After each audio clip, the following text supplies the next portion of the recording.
What is up, everybody? Good morning and welcome back to the channel. Welcome back to Marvel Rivals. Today we are going to do another spectating video. This one is going to be centered around Psylocke.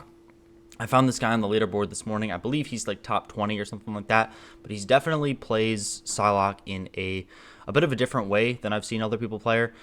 So without further ado, let's just hop into the replay and you will kind of see what I mean immediately.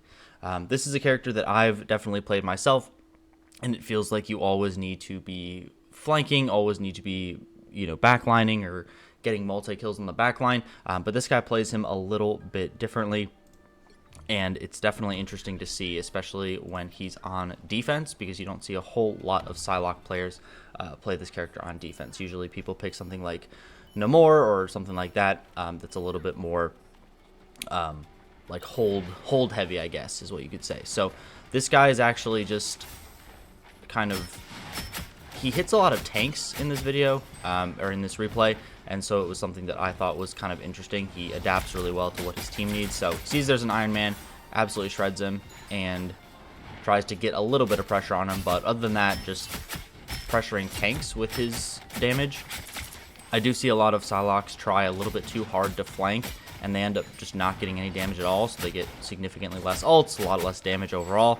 And I think this guy is really good at exerting pressure no matter, or kind of where it's needed. So he sees the Hulk dive into his backline, he realizes that he's on his team, and he dashes back there to help them deal with the Hulk.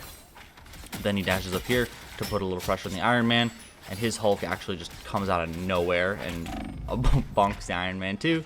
So that was pretty good. And then he sees the Strange is low, he sees his team is focusing Strange, so he moves to Strange.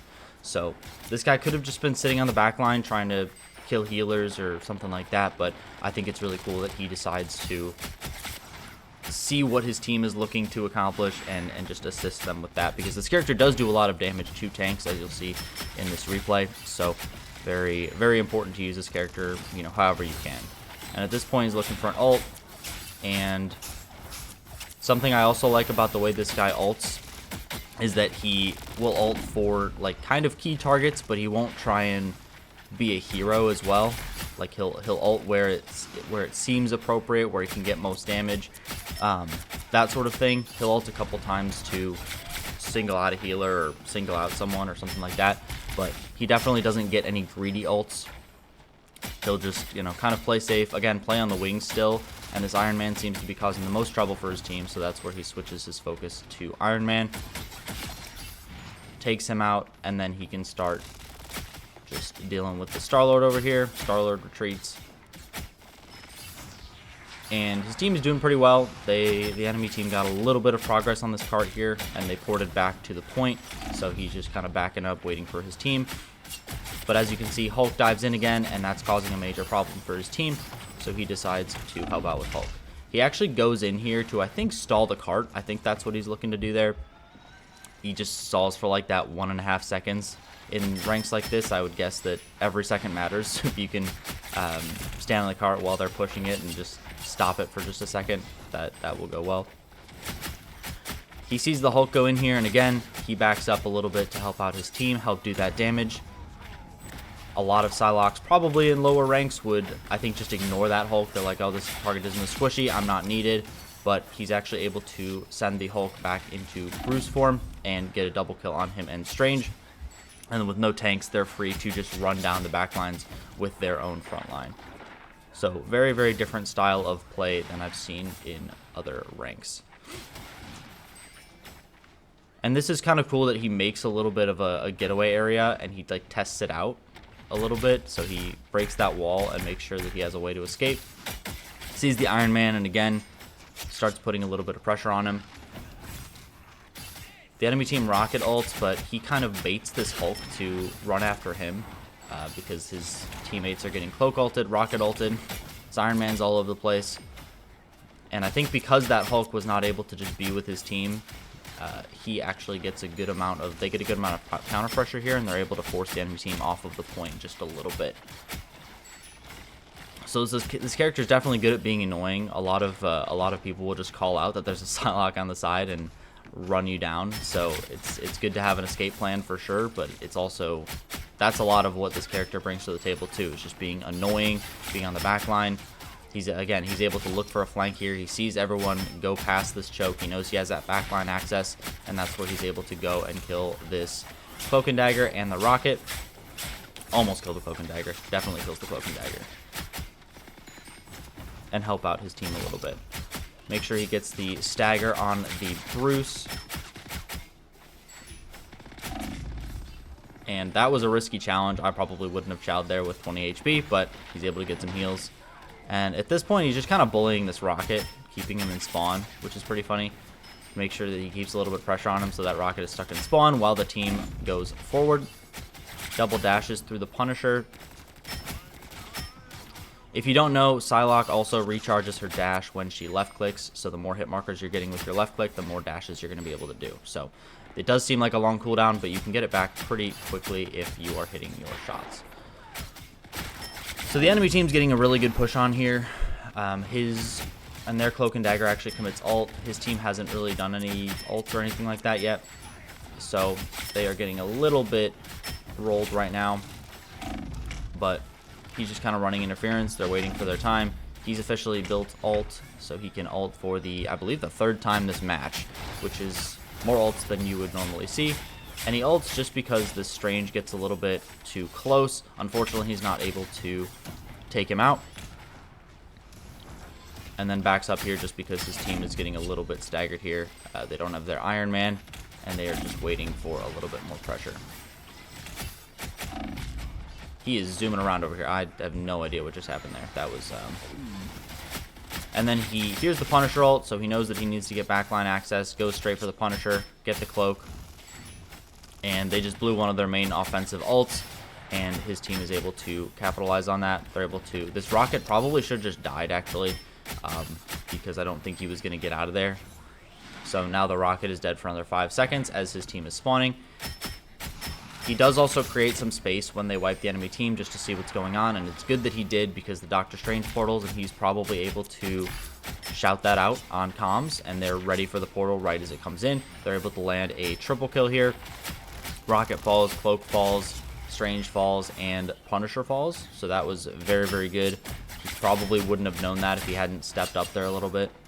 Something that I like to see, I guess I like to see it, and you know, other people play it in higher ranks, is when they wipe targets, or wipe like a whole enemy team, they definitely create a little bit more space between them and the payload, just so that if they need to back up, they're not backing up past where the payload actually is.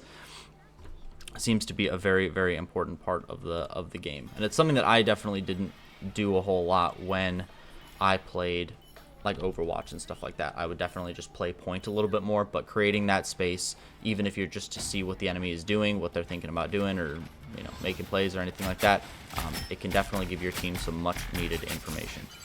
So here he plays a little bit more flanky. So last round he was playing a little bit more frontline, or kind of front to back, playing a little bit more around his team, but right here he immediately gets behind the enemy team and is able to put a little bit of pressure on that Strange, because he knows that the Strange will primarily be focused on that one direction, blocking in that one direction, so he's able to get a lot of damage on him from behind.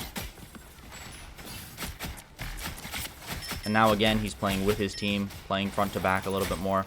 Sees the Strange getting low, so he tries to commit on him. Unfortunately, they're not able to get the kill there. This magic is going to be the death of him, because she doesn't have to be very close to you to hit her, to hit the Psylocke, so this magic is just going absolutely crazy here. Strange drops kind of low there, but he's not able to do a whole lot. But I don't know, this guy just seems like he's consistently doing damage as well. Like, he never goes probably more than like 6 seconds without doing some sort of damage. Which as assassins is definitely something that a lot of teams are missing. Like, you know, sometimes you'll have an assassin that is, you are at the end of the game and they've done like a third of everyone else's damage, which is probably not super helpful. Obviously there's more to assassins than, like, key picks are probably a little bit more important, but at a certain point, like, if you're not putting on pressure, I mean, it's just the easiest. Healers are so strong in this game, it feels like. I've played a ton of healer, and it feels like their numbers are crazy. So if you're just doing significantly less damage than the other team, it's really easy to keep multiple targets alive for a long period of time. So this guy does this well. And he singles out the Penny there too, sees that she's out of position, and they are able to get this first checkpoint. Killing Loki clones, very, very important. Make sure that you're doing that. His healing is replicated by his clones too, if you didn't know that. So if you see Loki clones, getting rid of those definitely cuts down on the healing that he's able to do. Sees a Psylocke there, tries to get a cheeky little pick there. Loki ends up popping his shift though, so they do have a little bit more of a window too. So now he knows that Loki shift is down and he's able to ult. Doctor Strange is going to just eat that up, but actually still die. His Star-Lord ults offensively as well. But unfortunately his backline got dove, so they dive the backline, but their backline gets dove and they're not able to get a huge push there.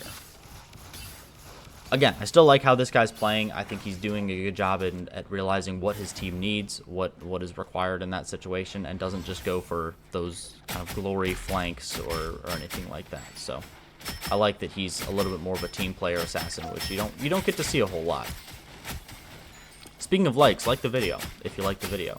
I'll try and pump out more content. Just if there's anything you specifically want to see from the channel, don't hesitate to let me know in a comment. Anything like that helps the channel. Still new to the space, still figuring out what people are looking for in Marvel Rivals content. So yeah, and I appreciate all the support too. I appreciate everything that everyone's already done to help the channel grow and everything like that. So they get a pretty clean almost wipe here, and he gets absolutely juggled by the magic, but his team is still doing pretty well. They end up full wiping, actually pretty much stagger wiping the entire team here. So you can see there's 3 people up, 4 people up, and they still have 2 people down. So that next point is going to be taken pretty easily, and they win 2-1.